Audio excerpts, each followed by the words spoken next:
Hi, I'm Mike Bush. I'm Paul New. And I'm Colleen Sterling. Welcome to Ask the A&Ps from AOPA.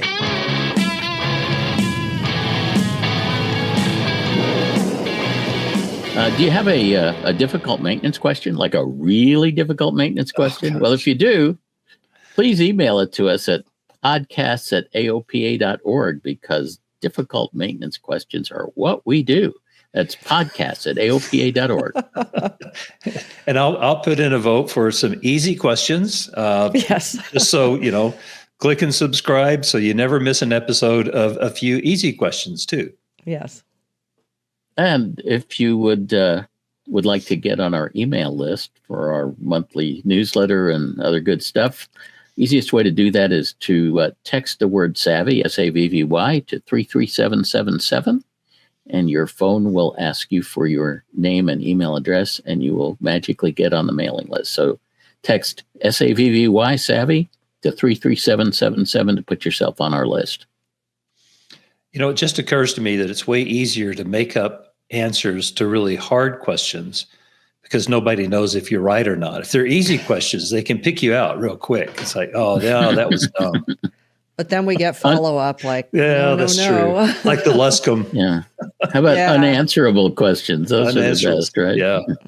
We get those too. So I actually got to visit with Colleen this past weekend. Colleen and her husband Dave throw this awesome Christmas party. Yeah, I've got every December. There.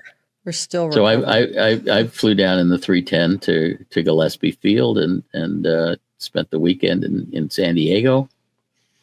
And on the flight back home on Sunday afternoon, I had this devastating avionics failure in my 310. I have an old Garmin 696 on my yacht. And it has this rubber control knob that operates the joystick and selects which screen is displayed. So very important. And the little rubber knob came apart in my hand as I'm flying back. Oh, tragedy! The horror, the humanity of it all. The humanity. So of course, but the issue is that Garmin hasn't supported the 696 for many, many, many years. Yeah, there's a reason for that. And so I needed to come up with a replacement knob to go onto the 696 joystick shaft, and you can't get them from Garmin anymore. So I did a whole bunch of research, and I finally found the right knob for the job that would fit perfectly. And it turned out to be the knob off of a Fender guitar. And this knob looks like it's an industrial strength knob. It's made of aluminum. It's got a set screw, with a hex head set screw in it, and it won't ever come apart like that Garmin rubber knob come apart. So my 696 will now have a Fender guitar knob on it. But what about the guitar, Mike? Oh, they're a dime a dozen. I didn't actually steal it from a guitar. I actually ordered it from Amazon. They sell Fender guitar knobs. Oh, okay. All right, use a piece of gum, I guess. And because this is a portable, officially portable device, I don't have to worry about it. No log entry. PMA approved knob. Actually, probably not a log entry, but I'm memorializing this on the podcast, so it's consider this the log entry. I would have used a pair of vice grips, right? Yeah. Right. Clamp them well, on. I was really tempted. Fortunately, it came apart towards the end of the flight, and I just decided I was just going to guts it through and and make the approach to Santa Maria without having to. But the worst of it is I could not switch to the Sirius XM radio page. I normally switch from to classical music for my landings. I always make the best landings on classical music. Rock and roll for takeoff. I was unable to do that. I couldn't switch So You're glad to be alive, Mike. Oh, absolutely. It was touch and go there for a while. I don't want to put a damper by interjecting a little reality check, but I'm just thinking of doing the financial mathematics here and comparing what Mike would consider his hourly rate to how much time it took him to find the knob versus what it would cost to replace this orphaned archaic dinosaur device with something like 10 times better and touch screen, no knobs. Touch screen. Yeah, it's a lot of work to do that because it's first of all it's interfaced with my main panel mounted navigator, and it's interfaced with my intercom system, and it just be a lot of work to change it. More work than researching and finding the knob. Yeah. Or you could have 3D printed it. I think so. But that's true. That's actually an interesting thought. I could have 3D printed a knob. No. Why didn't where were you when I needed you? You could have saved me from all of that work. In San Diego. That sounds recovering from the Christmas party. Recovering from the party, yes. it was obviously take me longer to create a 3D model of the knob in order to submit it for 3D printing. Yeah, but it would be a lot more fun. You could sell them to Fender. Oh, well, I'm glad that you were able to work through that problem and not have to abort your approach and go to your alternate and call the tower for help. Call. Well, they say any landing you walk away from. Knob or no knob. If the aircraft is reusable, it was a great landing, and it was. I think it's reusable. I intend to reuse it. Okay. Very cool. Our first question is from Andrey, who understandably wants to know why he had a big power surge. How are you doing? Very good, thank you. Welcome to the show. What's going on? Well, thank you for having me. I visited Oshkosh twice, and I've been through all the events sponsored by Savvy Aviation. So really appreciate what you do for aviation community. Cool. Thank you. So what happened? I was flying on a mission with an organization I will not mention. And we fly low and slow on that mission, 1,000 AGL and about 90 knots ground speed. So sometimes we fly hand flying, sometimes we use autopilot. This time I engaged autopilot as I established myself on a route. And shortly after I established myself, I noticed that the airspeed started dropping, and the autopilot is basically trying to keep up with keep the altitude. So I looked at the engine instruments, and I noticed that there was a drop in RPMs. So I immediately disconnected the autopilot. I continued flying the airplane, and I noticed that the RPMs dropped. Manifold pressure, I think, increased. And I quickly checked all other elements on engine instrumentation. I noticed that temperatures were fine all around. It's a turbo 206, so no issues there. But the oil pressure was way below the green zone. I checked the digital reading of the oil pressure, and it was like mid-30s PSI. So I immediately turned towards the airport. I was not so far, maybe about 15, 20 miles from the airport. Started climbing, added power. There was no problem on performance climbing. The oil pressure went up into a green zone. I was about, I think, 30 manifold pressure, about 2,400 RPM in a climb. Got to safe altitude, landed uneventfully, checked on the ground, no issues found. Shut down the airplane, checked the oil level, everything was fine. The oil level didn't drop even a notch since the point I checked it initially in the pre-flight. So I called our maintenance mechanic, and he suggested I do a run-up see what happens during run-up.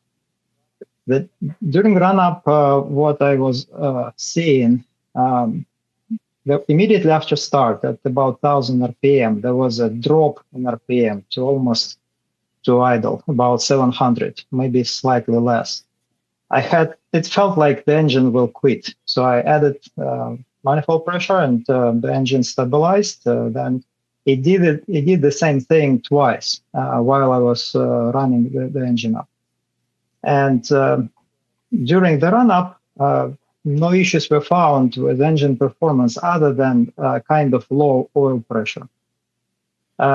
It was slightly below the green at about 1,000 RPM. When RPMs increased to 1,800, the oil pressure was in a green zone, just barely. So we decided to shut down and quit flying for a day. The aircraft was grounded, and we had to bring back the A&P who is in charge of maintenance to troubleshoot. When troubleshooting, he cleaned the pressure relief valve. There was no debris found there, and he didn't have, unfortunately, the bypass manifold pressure at the time, so we had to come back. When we returned to that airfield with all the tools, we noticed that when we do the bypass oil pressure gauge, it was showing very normal readings, all in the right ranges. So we decided that, well, let's give it a try again. Maybe the faulty sensor on oil pressure is to blame. So we flew the airplane back to our main base, about 70 nautical miles distance, uneventful. By the way, after we put back the standard connection for the oil lines, oil supply lines, no more drops in oil pressure were noted all the way through the flight. It was completely uneventful, and we still replaced the oil pressure reading sensor, and after that we never had any issues. So, question: what could possibly go wrong? Well, I think the oil pressure sensor is definitely a wiring connection thing, or at least it seems like that from what you're saying. If you cleaned up that and it went away, so this is a Lycoming powered 206, correct? Correct. Yes. Okay, so T206H. So you didn't really have an engine surge; you had a loss of power. There was a significant loss of power. There was no surge, so the RPMs dropped, and looks like manifold pressure slightly increased, but I wouldn't bet on it. Well, that would normally happen, right? As one goes down, the other goes up. Yes. I mean, as the engine stops making power, the manifold pressure goes back towards ambient, right? Mm-hmm. So we have to assume that there were two totally independent problems here, right? Yeah, I think so. Oil pressure indication was identified as a sensor issue. Yeah. So presumably had nothing to do with the power loss. Because you wouldn't lose power from having an oil pressure drop. I don't see the connection there at all. Yes, unless the engine, Yes, unless our diagnosis was incorrect, and there was maybe a blockage in oil pressure. Well, the oil pressure, the only thing I could see the oil pressure doing, and it wouldn't do it at that low altitude, would, if it drops, then your wastegate opens, because the wastegate closes. It's spec to close fully at 50 psi, but you're at low altitude, so that's. And on the Lycomings, the bottom of the green is like 70, right? So that's 70 or 60, but the bottom of the green is 50 on that specific. Right. So you still, you've got plenty for the wastegate, but I mean, that's the only thing that I could see oil pressure relating to engine power. I mean, until you have no oil pressure and the engine seizes, then you lose lots of power. Well, loss of oil pressure can also affect the prop governor, but on a single. Oh, that's true. that would, on a single loss Yep. of oil pressure, would cause the RPM to go up. Yep. Right, on a twin, it would cause it to go towards feather, but down. on a single, Right. it would Go cause up. it to go up. So it's the opposite of what you're seeing. So it can't be that. So the RPM went down and manifold pressure went up. But it doesn't seem like the oil pressure could be an issue here, because he said two things. One was when an external gauge was plumbed in, it read normally. Right. And after the sensor was replaced, the G1000 read normal oil pressure. So I think we can assume that the oil pressure was definitely a sensor issue and not related to the, most likely cause of an engine power loss would be fuel, because it's very hard for ignition to do that, because you got two independent ignition systems. So it'd be like water in the fuel was the first thing I No, thought. water in the fuel is going to give it a hard miss, like one cylinder that just misses. It's not a tapering off of power. It's like it just suddenly stops. Yes, and oil, water and the fuel, certainly not an issue. We fly in extremely dry climate in Southern California. In this, let me ask a crucial question. Was there an SD card plugged into this G1000 where some engine monitor yes, data could be looked we at? actually have, and we uploaded it to the aviation portal. Oh, goodness. So what we're looking at is a 30-minute flight. We have EGTs at the top. All those colored lines move together, which is good. At the bottom, we have CHTs, and it's a little bit cut off. But if you focus in on that blue line at the top screen, you can see the oil, scroll it back. Yeah. The oil pressure is at its peak right around 6 or 7 minutes, and it slowly drops off until about 18 minutes, and then it plummets. And a minute after that is when Andrey adds the power and climbs back up, and the oil pressure kind of erratically climbs back up to the previous limit, which is still pretty low for Lycoming. It's about 55 PSI, which is low. It never really recovers to its previous. It should be like 80 plus, I think is. Yeah, 70 to 80 is a decent range. Even 85 is not terrible. But So even really more dropped important, off. it should be very stable. And anytime the RPM is 2,000 or higher, the oil pressure should just be rock solid. And, Of course, and we did oil look at temperature could be playing a part in this as well. So oil temperature is shown below Not to on that the chart. degree. Below that's that, true. and oil temperature doesn't. If you scroll down, Ian, the oil temperature doesn't really increase substantially. Yeah, so it's running 170 almost. Yeah, that's not the problem. Yeah, so which is No, odd. there has to have to have been something with the oil pressure relief valve, some kind of I garbage agree. going through it or something. Yeah. But he felt a 'Cause that loss of is- RPM. Did you feel the loss of RPM or just see it on the gauge? I would say there was a loss of power as I felt it. It's been a while, so I wouldn't be able to really. There is a most slight likely drop. when that oil pressure dropped down, the wastegate couldn't stay closed anymore. Well, I mean, but you just said it was. Oh, you mean the relief valve is not working properly? You just said it was a gauge issue, not an actual issue with oil pressure. Except that this slow drop, that's not a gauge issue. Okay, I agree. Yeah. Yeah. So something's going on with the pressure relief valve, and which makes one think that sudden drop that I might usually say is an indication issue, a bad connection or something, might be real. Okay. Yeah. Because the RPM does drop off, and then it does get very erratic when that oil pressure drops off. So sounds like something with the wastegate, you think? Or it could be the prop, right? No, it couldn't be. No, if the oil drops off, the wastegate opens. If it drops off enough, I don't know that 40 PSI is enough to make the wastegate open. Well, it would start to open probably. Yeah. So does manifold pressure, does it drop at the same time the oil pressure drops? Let me look now. It's not in that picture. No, manifold pressure looks pretty steady through that time. If anything, it slightly climbs. Okay. It's at 23. Yeah, and I think when I noticed the power dropped, I instinctively pushed the manifold pressure in. That probably compensated for the drop at the time of oil pressure drop. But a little bit of a history on this engine. Just about 30 hours before the event, the engine received all 6 new cylinders. And because the previous cylinders, after the overhaul, the walls started to break up.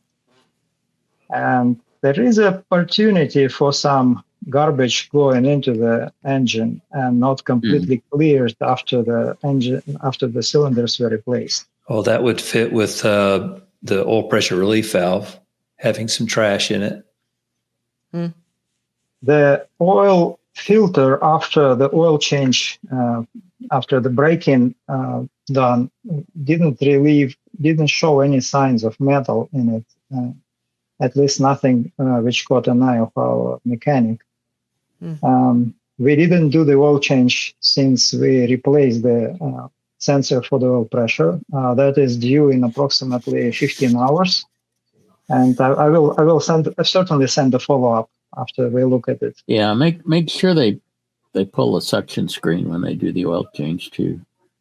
Yes, absolutely. That's often not done, and anything that's of any size is going to get caught in that suction screen. Okay. Yeah. I don't. I'm not seeing enough information to really explain why you would have an RPM drop. That's still. Yeah, the erratic oil pressure could be an indication problem, but that sudden drop doesn't look like that. That doesn't look like an indication problem. I don't know. I don't know, but we would be completely guessing if we didn't have engine data to look at. So yeah, at least we've got some data and we know what happened to back you up, but it doesn't really explain much. So, Colleen, since you're looking at more of the data, when the RPM dropped, manifold pressure and fuel flow didn't go with it?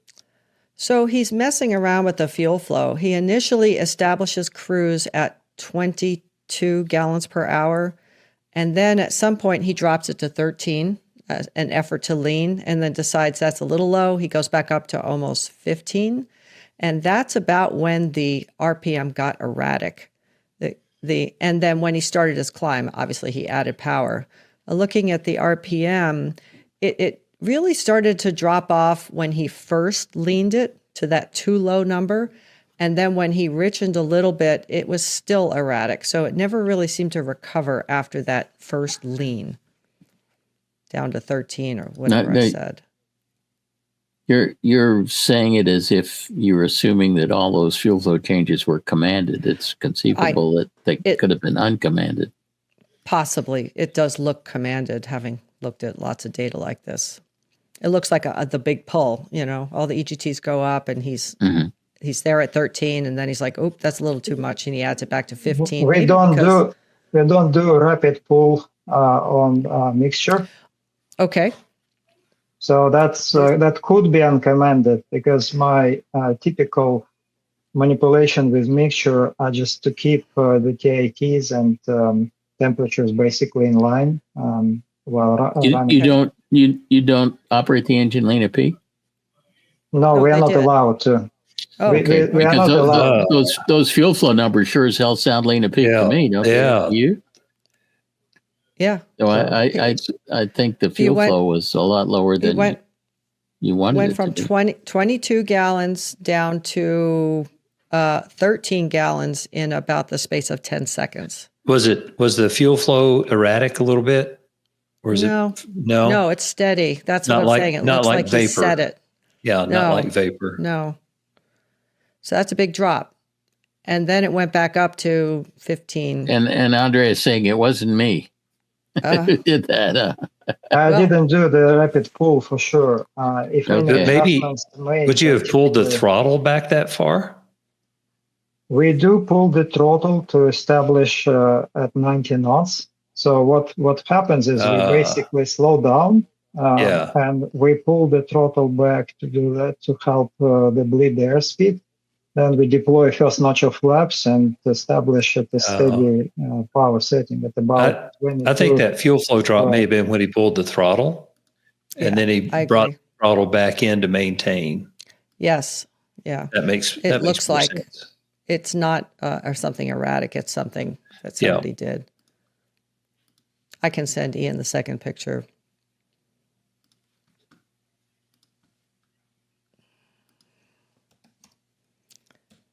Yeah, if RPM drops, other stuff almost always has to happen with it. Because on this engine, the fuel flow is purely governed by the blast tubes in the servo. Right. And the fuel servo was overhauled not long ago. I can get exact data and send it to you for review. There were erratic fuel flow issues before the overhaul. And then another question is that on the ground, the RPM drop from 1,000 to 700 RPM. That's probably the second file, much shorter than the 30 minutes one. That's after I landed, shut down, and did a simple startup and run up. Yeah, I have a 10-minute run here. And it looks like it's a ground run because the fuel flow never goes above. Yeah, it's on the ground. And you're playing around with the fuel and the throttle. I see big changes in throttle. The idle RPM and the idle mixture are both adjustable at the servo. If the servo got changed, then those things should have been adjusted. The idle mixture, you can check, do an RPM rise check as you pull a mixture, you should see an RPM rise. Yeah, let me see if I can see that. I mean, I don't see him go to idle cutoff on this, so he shuts the avionics down first, maybe? I'm not sure. Yeah, and you'd have to pull a mixture slowly to do that, to see the RPM rise. Not seeing it. But yeah, the shutdown sequence, we turn off the avionics master first, and then watching the TIT drop to 800, then we cut the mixture. Yep. You stop recording, basically. Yeah. Well, I just sent another picture to Ian with the fuel flow, just because that may be interesting to people looking online. But I'm not really sure what happened. Yeah, I'm not putting together loss of RPM. Tied to fuel, oil pressure. Yeah. I think there's a problem with fuel pressure, but I'm not associating with fuel pressure. Oh, excuse me. Sorry, oil pressure. But we don't know if that was an indication problem or not. Yeah. I would have to sit down and study all the data for a little while. Yeah, there's a lot of things to correlate. Yep. Yeah, I don't think we have enough. And it's because it's not a steady state situation, because he's manipulating the engine in response to what he was getting. So I don't look at near as much data as Colleen does. So detecting that it's a commanded or uncommanded, it's a little more difficult for me to see. I would like to point out he's flying around in the desert east of San Diego in October, and it can be quite warm. So oil pressure would be a little bit low because the oil is... Well, the oil temperature, though, is fine. So it was, yeah, that's true. So the viscosity was pretty constant, and the pressure will change with RPM if the viscosity stays the same, and we don't see that. You're right. That oil temperature is actually quite low for operating out there. The weather was pretty reasonable. It was about 90, less than 90 degrees. Which is why I was thinking vapor Of course, this airplane engine combination really doesn't have a lot of trouble with vapor.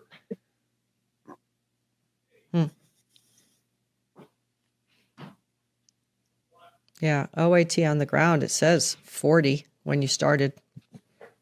That's degrees Celsius. centigrade. Yes. Yeah. That's toasty, but you're right. Oil temperature was not that hot, so. I don't know. Well, got the mystery one. You got a mystery one. Yeah, darn it. I think it's going to take some more flights and some more data to see if it repeats. I have a sneaking suspicion if you continue to fly, you're probably not going to see this again. It's just my gut feeling. A one-time transient anomaly. Yep. Yeah, we see those before. You know, we see those. Yeah. Mike took his mags off, or took a mag off his 310 on a battlefield repair one time. Called me up, and we're talking about it, and couldn't find anything. And I warned him. That mag was dead in a doornail. Yep. Took it apart. Couldn't find anything wrong with it. Put it back together. Put it back on the engine. It ran fine. And I told Mike no explanation. I was telling Mike when he's putting it together, when you put it back on, it's probably going to work, and it's going to drive you nuts.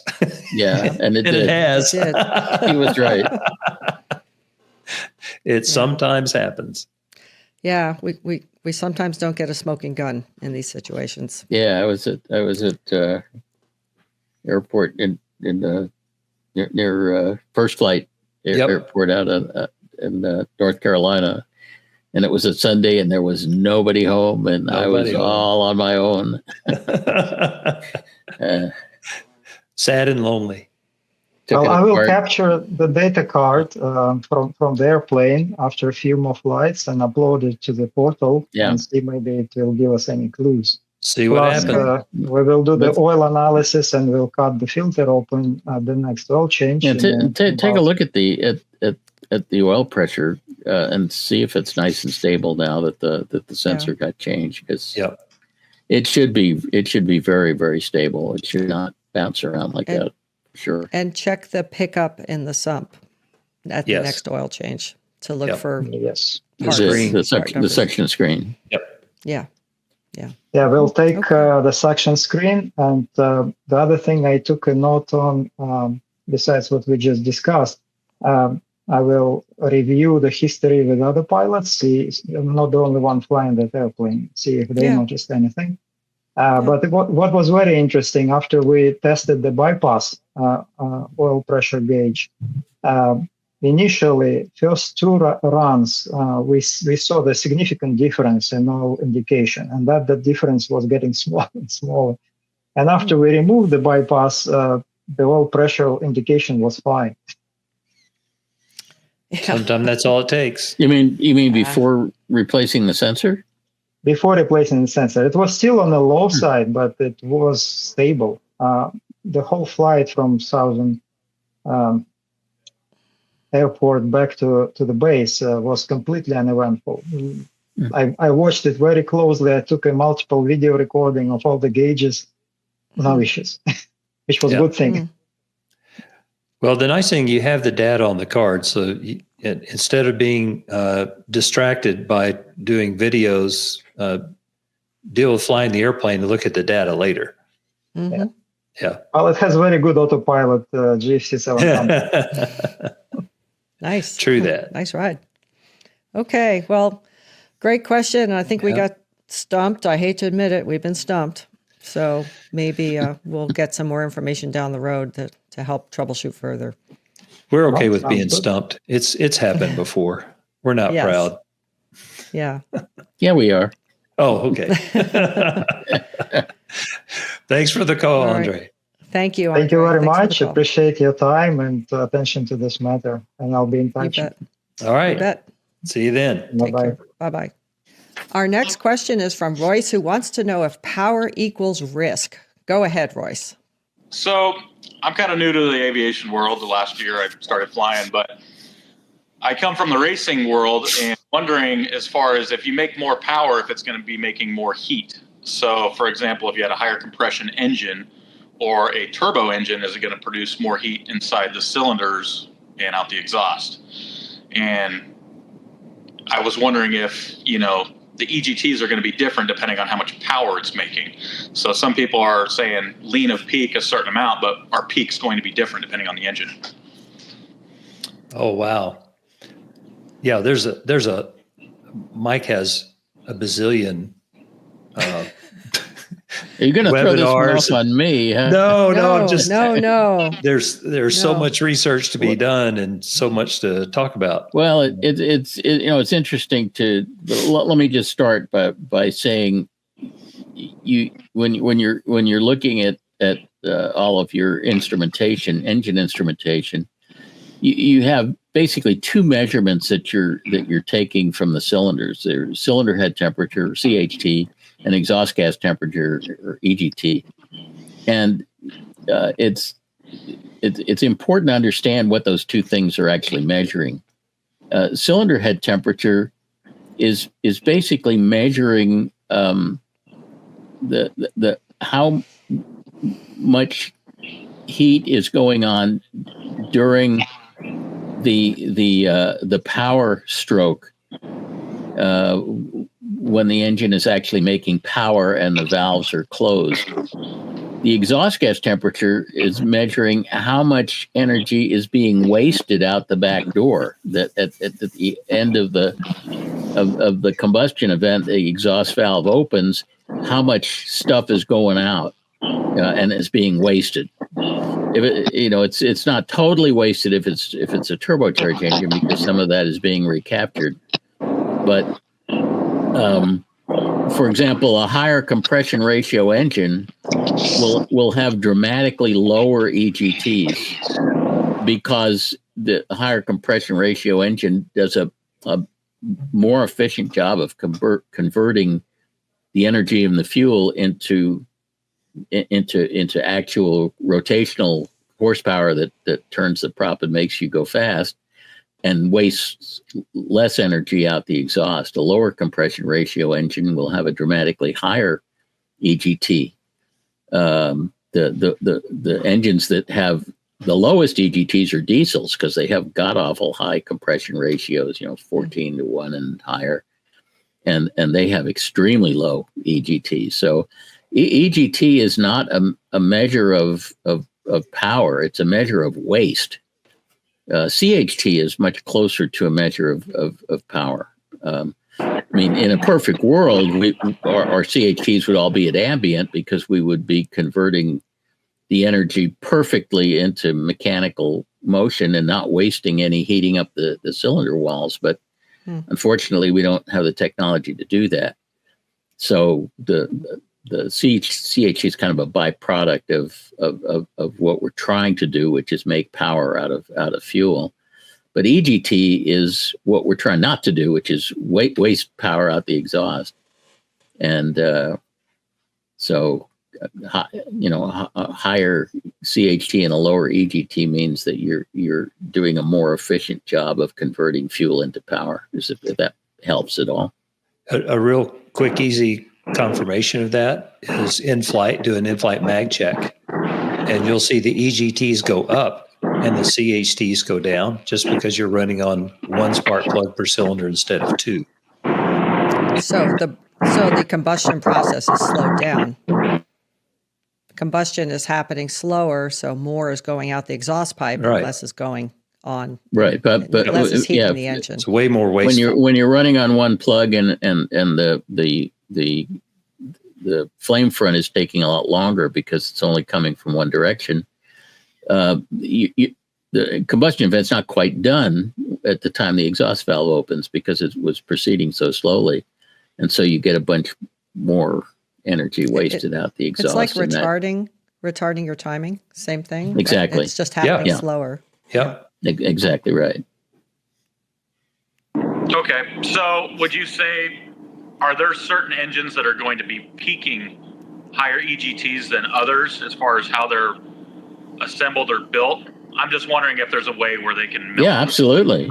The compression ratio is the big determinant. The higher the compression ratio, the lower the peak EGT is going to be. Okay. So you risk running a hotter engine with lower compression type engine. So would the peak and lean What of was peak that? be No, I think you said that wrong. Say that again. so lower compression engine will produce more heat? No. It depends on what heat we're talking about. Yeah. I'm just wondering if A lower there's- compression engine will waste more heat, which will be reflected in a higher EGT. But lower CHTs. Okay, I understand that. Now, do you risk with any of those any EGT temperature being too hot to No. possibly burn No. valves, anything like that? Okay. Are we talking about a normally aspirated engine? Either one, turbo or normally. I'm just wondering if the A normally leading- aspirated engine is not No, Max. capable of producing enough heat to compromise the metallurgy. Okay. EGT.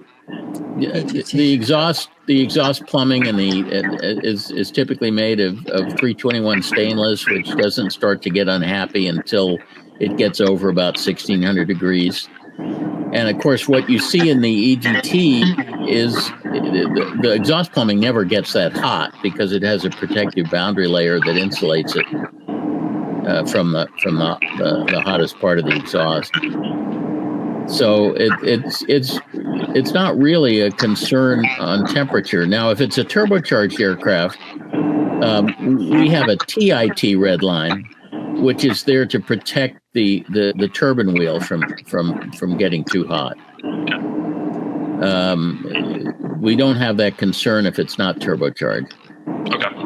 And EGTs, just since you're flying an experimental airplane, just the location of the probe can make a huge difference in the actual number. So the temperatures on EGT are not really valuable except to know where they are relative to peak.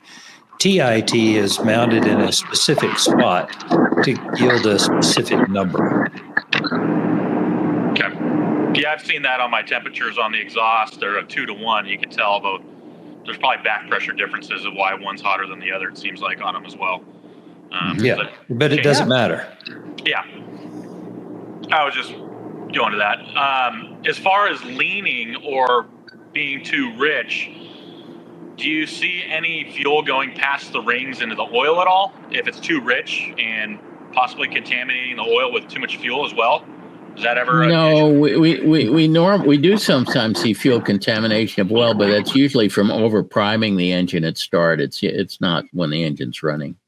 Or if you have an oil dilution valve on a Cessna and you live in Alaska, where they actually injected fuel from Are there the any of those left? I still see the switch installed in one every now and then, but I've not seen anything really in it yet. That was before we had multi-grade oil. That was right. That's a brilliant idea about how you could thin the oil out for cold weather operation. If the rings aren't sealing very well, we sometimes see combustion gases getting into the crankcase, but I don't ever hear about fuel getting into the crankcase. Yeah. So, yeah. Yeah, these are not race car engines for sure. Raw fuel as opposed to combusted fuel byproducts. Yeah. And you also do see on oil analysis, sometimes you see lead in the oil, which it kind of implies fuel getting into the oil but I don't know. I don't think it's getting past the rings. I think maybe it's, I don't know. There's tons of lead in the oil, unfortunately. Yeah. How does it get there, though? Is the question. Well, over priming, so you have actually liquid avgas in the cylinders, and that liquid will go past the rings. Okay. But it doesn't hurt anything. Not during the combustion process. It's some other time. Okay.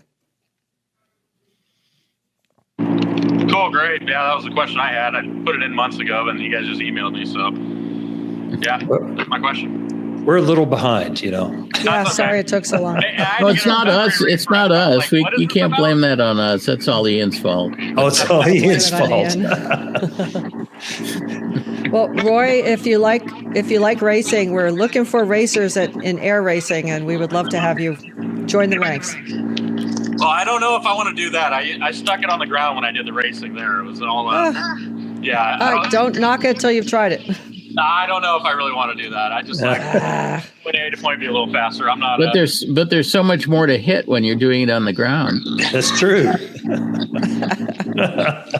Yeah, I don't know. I think the most I've ever done is tomato on rolls, and that's all I'll do. And other than that, yeah.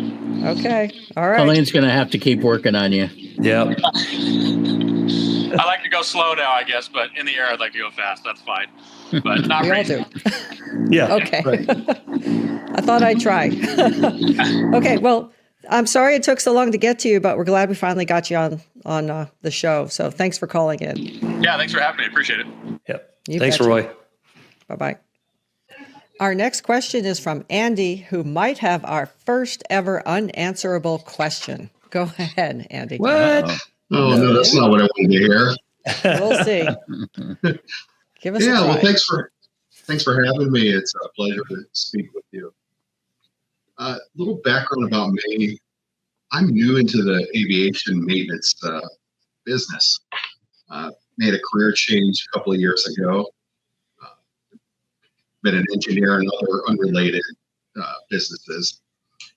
And I had a good chance to move over into maintenance. I'm leading a maintenance facility for a 135 charter operation, a small one. I'm not a mechanic myself, but I'm logging my time, hoping to become an A&P before too long. But the challenge I have is the same one you talk about, is finding staff. We have a lot of very good young mechanics and apprentices, and we have a director of maintenance who's been training them, who's looking to retire, and he can fix anything. He can fix it by sight, by sound, by taste, by telepathy. He can diagnose problems and solve those issues. And the apprentices in my, we can generally solve the problems by following the manuals and the books and the troubleshooting guide, but it takes a long time relative to my director of maintenance because of its experience. And I'm trying to find a way to help get those mechanics up to speed more quickly, troubleshoot more faster, and getting that experience. And then I'm being a savvy customer myself as an airplane owner. I see the value in having resources to reach out to. And do you have any ideas on resources that we mechanics can reach out to help them when they're troubleshooting, to help them do it a little faster?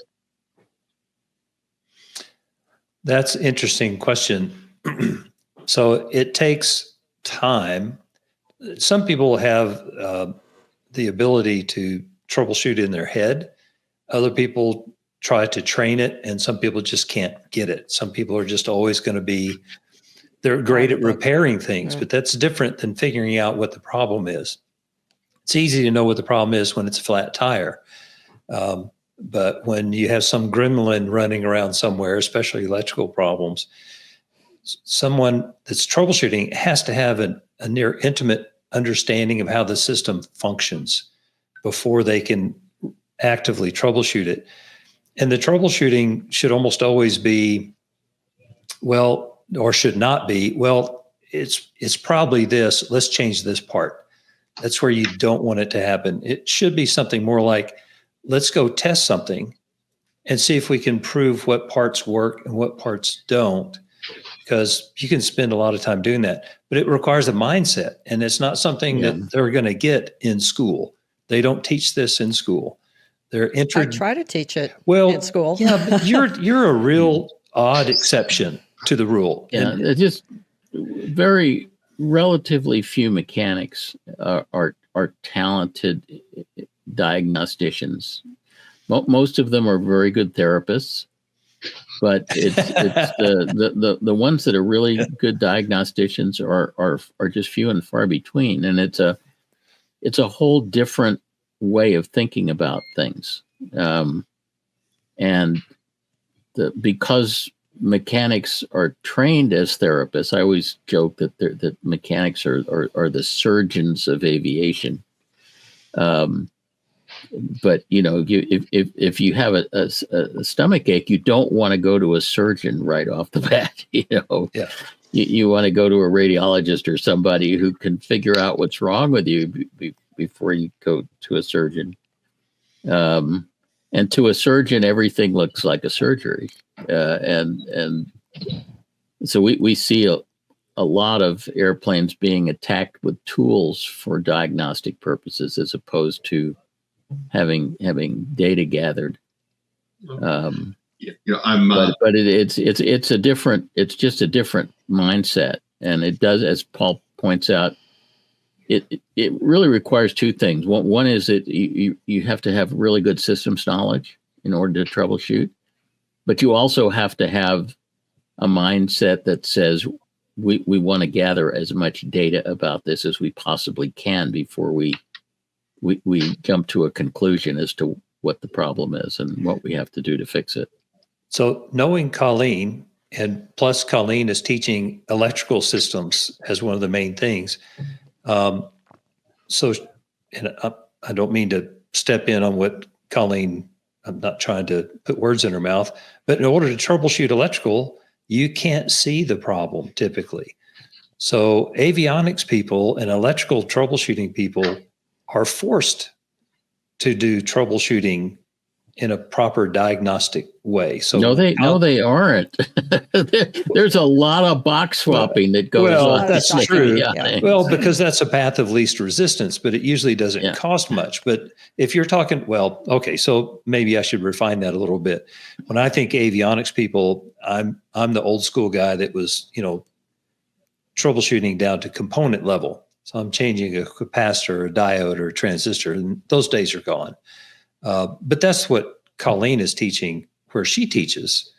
But it's really hard to teach that in, engine school or something.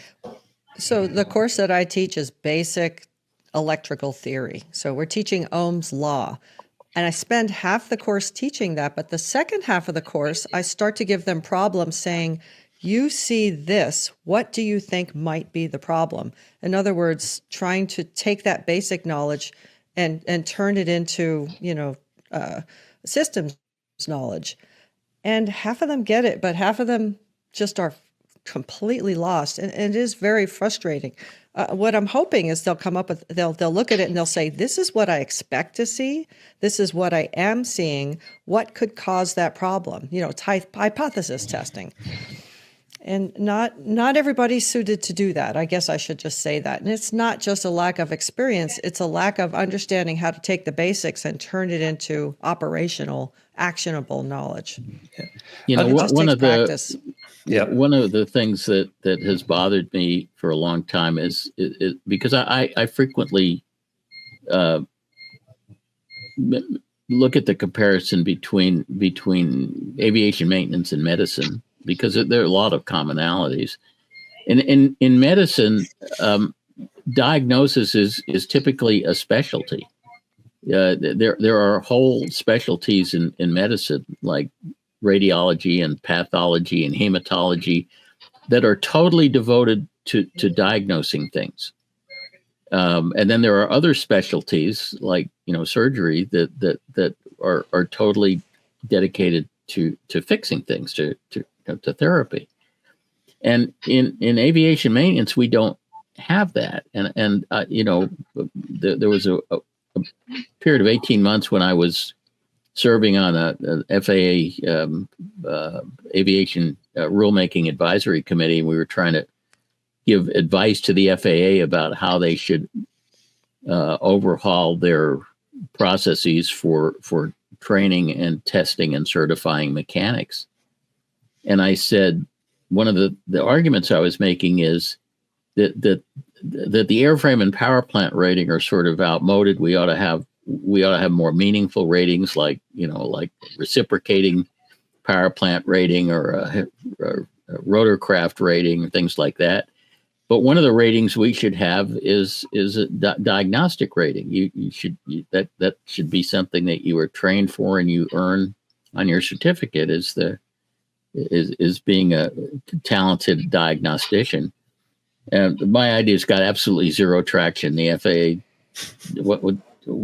said, how many regulations we'd have to rewrite to do that? Oh, we're not going to do that. No, not happening. Too much work. But yeah, we see so much more weakness in the diagnostic capabilities of mechanics than in anything else. and particularly when it comes to diagnosing things that involve electrons. I don't know why electrons are so much more challenging than other things, but I guess it's because they're invisible. So Andy is asking for resources for how does he get his younger A&Ps expert help? Well, we're actually working on, and it's not quite ready for prime time yet, but we're working on a new Savvy program that would provide consulting assistance directly to shops on, particularly on diagnostic things where they tend to need the most help. Because we've got a big team of 40 some odd IAs with enormously wide range of specialized knowledge. We've got engine gurus and we've got avionics gurus and stuff, and most shops unfortunately are very insulated. That they've got a small number of mechanics on staff, but they don't have anybody else to talk to. Mm-hmm. And we have this great team where we're constantly, one guy is saying, "Hey, I got this problem. Does anybody have any ideas?" And then 3 other people chime in, and we get a great discussion going. And often, yeah, it's awesome. Yeah, home in. It's just a fabulous experience, and we would love to be able to kind of share that sense of technical community, if you will, with people all over the country. And we're working on a new program to be able to do that, and to be able to we're considering calling it something like Powered by Savvy, where the shops have a relationship with our team, and then that we can all get together and help try to solve problems like that. That sounds very exciting. Exactly what I was looking for. Sometime in 25, we'll be rolling that out. I don't know how quickly, but. Count us as the first customer. I'd love to have access to your knowledge. Yeah, well, it becomes a shared thing as well. You heard it here first. Yeah. I wasn't quite ready to talk about it yet, but since you asked. Oh, very good. Yeah, I often have a question. I just need a little push in the right direction or a suggestion, and I throw it out to the collective at Savvy and get all kinds of great ideas. And I'm very fortunate to have access to that, and we're just trying to figure out how to make that work, in a more general, open. Ooh, the Savvy Collective sounds very Star Trek. I think everybody on the Savvy team feels the same way. That it's so cool to be able to have this community that we built, and we would like to be able to share that with as many A&Ps around the country as we can. Yeah. Well, it's a thing, and this way I feel, and most of the people that are in Savvy that I deal with are the same way. If I know something, it serves no purpose if I hoard that information. Right. You've got to share it. I mean, what's the point? And well, maybe they're a competitor. I don't care. If somebody needs help figuring something out, it's for the whole community. It's a benefit, whether it's the owners, the mechanics, or whoever. There's no reason to hoard the information. Absolutely. The shortage of mechanics, I don't see lightning soon, and rising tide lifts all boats in my mind. That's right. I really appreciate willingness to share that. Yeah. Well, and with fewer mechanics, we have to figure out a way to make each of them more efficient. And they can't learn everything. Someone that has to be a generalist. I'm real fortunate at my shop. We basically work on 2 different model airplanes, but most mechanics have to be generalist, and you cannot be the expert on every model. So to ask for help is something mechanics really don't like to do. But if we can ask other mechanics in a protected environment where no one's going to say, "Oh, you ought to know that," it's like everybody doesn't know something, even the people that are answering the questions. Right. Right. Yep, that's as we look to hire new mechanics and new apprentices. That is an attribute that's very important. Is someone who's willing to learn, is humble, and you know, they don't have that pride that's going to keep them from asking. So that's our another approach to help getting over this hurdle. I like that. I feel your pain. Yeah. It's pain. It's a challenge for which I have a passion to solve. So. Yep, we're working on it. We definitely see the need, and we're going to try to help with that for sure. Well, yeah. Well, I will say, Paul, I appreciate your help. I got started in this with my brother-in-law, who was a savvy client with Columbia, and I think you were his advisor, and working through a owner assisted annual with him. Called you or emailed you a number of times. So we appreciate that help. That's where I got this idea. And even with that, you still called the podcast. Well, I feel much better. Well, that was before I made the jump into the industry personally. Okay. By the way, that's great that you did that, Andy. It sounds like you're bringing the right mix of expertise to the shop and starting them on a great path. It's too bad your DOM is leaving, but you're fighting the good fight, so we appreciate it. And that. You're talking about your director of maintenance retiring. We are having a serious brain drain in general aviation maintenance because a lot of the wisest old men in the industry are retiring, and we lost Bob Ripley, who was the Bonanza guru. We're about to lose Tony Saxton to retirement, who's the twin Cessna expert of the world. And that there's a lot of that.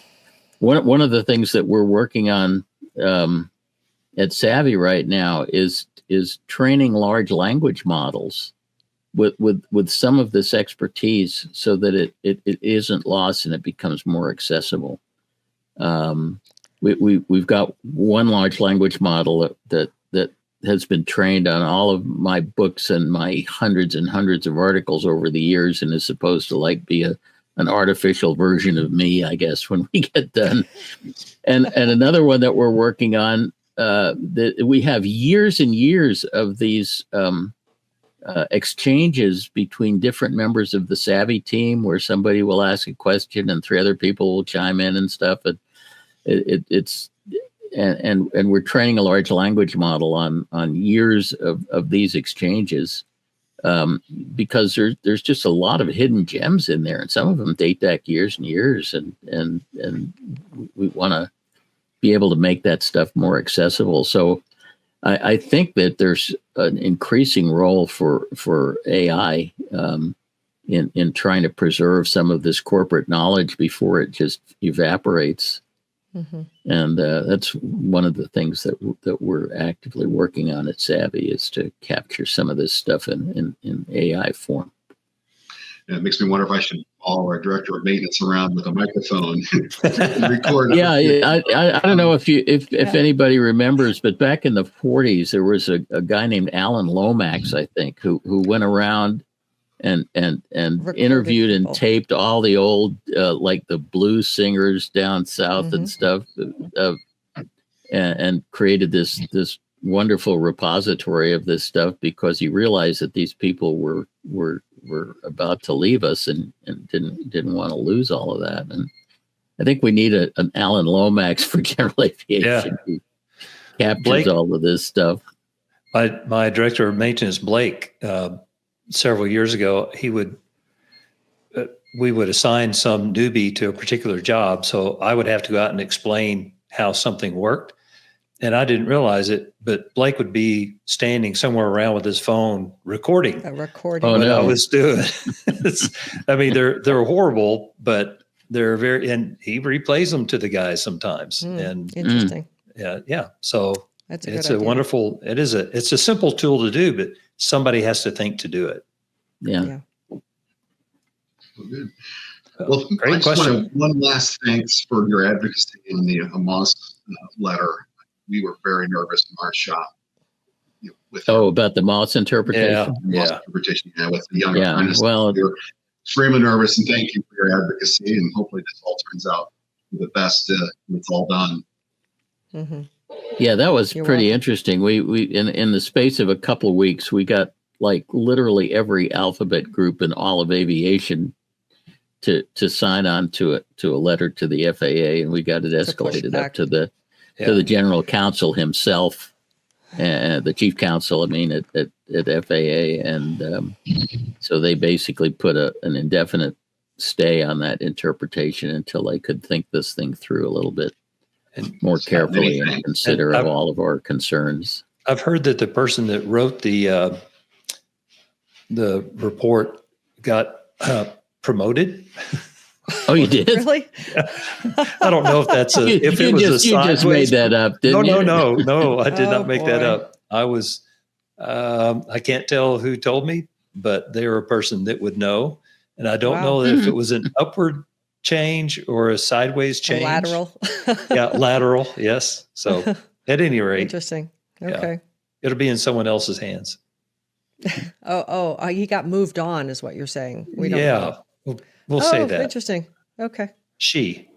Yeah. Okay. Promoted sounds like what a great letter you wrote. This is awesome. Yes. Oh, you're not talking about Laura Megan Posh, are you? The AGC 200 lady? Yeah, I think she was. Because the guy who wrote it was a guy, the lawyer who wrote the interpretation. But I think it was Posh that was moved. Oh, okay. Well, that may have been in the works for a long time. It could have been. Yeah, I'm not saying it was a result of this letter. Sorry, don't take that. I'm just saying this thing happened.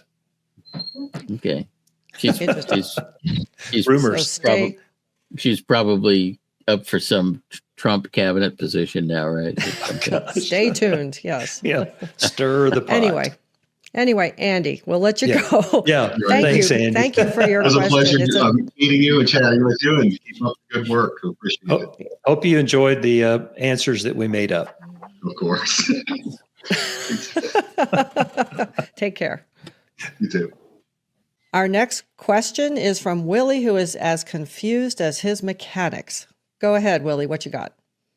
Thanks for having me on. I've been listening to your podcast for a long time. I've learned a lot of great information. I'm a young flight instructor, love flying. I own and fly a Cessna 310 Turbo Q model. I am very confused about the exhaust AD. I'm coming up on my 12 years, and I hear one mechanic tell me, it's due, you have to take it off and replace it. My engines are at 700 and 900 hours. And then I have another mechanic that tells me, oh no, you don't have to do that till overhaul. That's what the AD says. What is your advice? Wow, you just happen to have called the place that has the resident world expert on that AD, and That's it's not me. Here. It's not me. No, I was Mr. I was Bush, please. deeply involved in the fight that resulted in that AD 2001-16. And you are not the only one who's confused about this. The compliance part of that AD is extremely confusing. In fact, it was so confusing that the FAA issued an SAIB after it issued the AD saying, oh, by the way, here's what we meant by that. Yes, and I have that letter, and mechanics still tell me that's not correct. but the specific issue that you're raising, and because I know a lot of the people who are listening to this podcast have no idea whatsoever what we're talking about.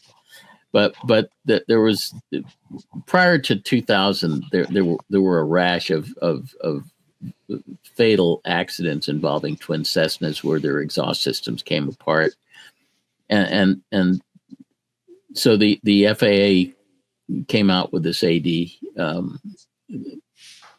that basically requires a series of inspections of the exhaust at various intervals, and then that the exhaust needs to either be recertified or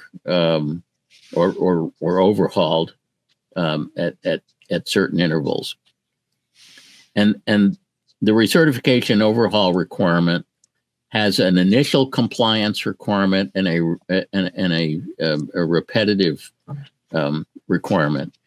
And the initial requirement basically says that it's, and it was the FAA's intention that because taking the exhaustive part off of this thing is quite difficult if the engine is installed in the airplane.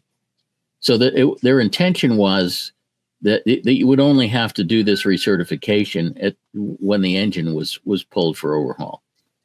And so the way the AD was written was that it had to be done, if I recall correctly, upon the accumulation of 2,500 hours. The next overhaul after the exhaust system had accumulated 2,500 hours, you right. needed to pull the exhaust for either recertification or overhaul. And then there was a recurrent requirement that said, that it had to be done thereafter, but the recurring requirement also had a calendar time component, which the initial one didn't. It said 12 years. 12 years. And of course, people frequently don't get to overhaul in 12 years. So that's really the issue. So years ago, I got involved in a big fight with a shop who wanted to pull the exhaust off to one of our clients' airplanes because it was 12 years. And he had replaced, when the AD had first come out, he'd replaced the whole exhaust. And so I contended that the 12 years didn't apply because he was still under the initial part of the AD. And the shop contended that it did apply because he should be under the recurrent part of the AD. So I went to the Wichita ACO and found the aeronautical engineer who was responsible for this particular AD. It wasn't the guy who originally wrote it, because your guy who originally wrote it had retired, but he had taken over responsibility for it. And I said, we're having a debate about this, and the guy at the ACO agreed with me, sent me an email to that effect, and so we wound up not having to pull the thing. But I polled a bunch of the top twin Cessna shops in the country, and I got about a 50-50 split between how different shops who dealt with this all the time were interpreting the AD. It's very, very confusing. But in any case, my opinion, and was backed up by the guy at the ACO, at least at the time, was that if you do overhaul the exhaust system or install a new one or an overhauled exhaust system, that basically resets the clock and you're back on the initial part of it. And it was his opinion that was the FAA's intent. But the AD itself is kind of clear as mud on this subject, and so it's very easy to understand why different mechanics are arriving at different conclusions, because it's just not clear from reading the AD how you decide whether it's the initial or the recurring requirement. I hope that helped.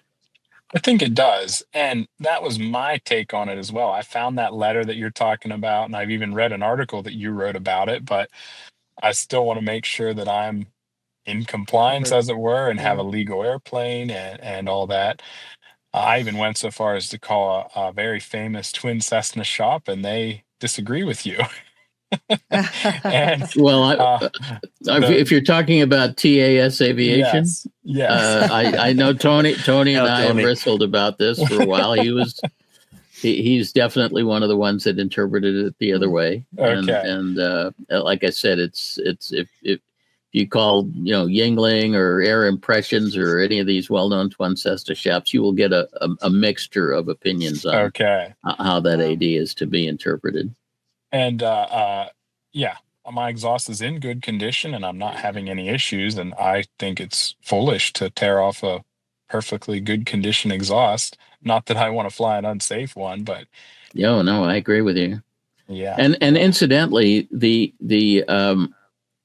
more than half of the failures that occurred leading up to, because obviously we did a lot of research on what was failing in these exhaust systems that were causing these accidents, and more than half of the failures involved the exhaust pipe, the overboard pipe, which is the easiest piece to replace. Mm-hmm. And it also turned out that that the best overboard pipes to install are not Inconel ones, but are the thickest stainless ones you can find. Inconel is it's important to have Inconel for the very hottest parts of the system, like the turbo Y duct should be Inconel. But the exhaust pipes run fairly cool because the turbocharger has absorbed a lot of the heat before the exhaust gets out there. And but the exhaust pipes have this 90-degree bend to them, and the main ruptures of these things are always on the outboard side of the bend, because that's what the exhaust doesn't want to turn, and and it's banging against the outboard side of the bend.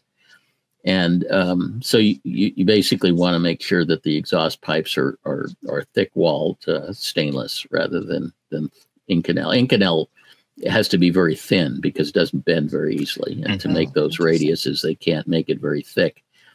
But stainless can be made much thicker, and so you want thick-wall stainless on the exhaust pipes. And the exhaust pipe part of the inspection, which is the one that's done fairly frequently, is very, very important, because that's where more than half of the failures occurred. And I do have the thicker stainless, so yeah, I'm good on the good side of that. Well, yeah, thank you for your time and input, and again, I appreciate the podcast. Yeah, good call. Good call. You called the right place, Willie, huh? Yeah, no doubt. Yeah, thank you. Now I'm going to get hate mail from all the IAs that think I have it wrong, but which is about half of them. Yeah. Okay. Thanks a lot. Take care. Thank you. Bye-bye. Hey, Willie. Can you believe it? Another podcast in the history books. Hopefully there were a couple good takeaways buried in all that chatter. Let us know what you think and keep sending us your toughest questions. You can email us at podcasts@aopa.org. See ya. Bye, everybody.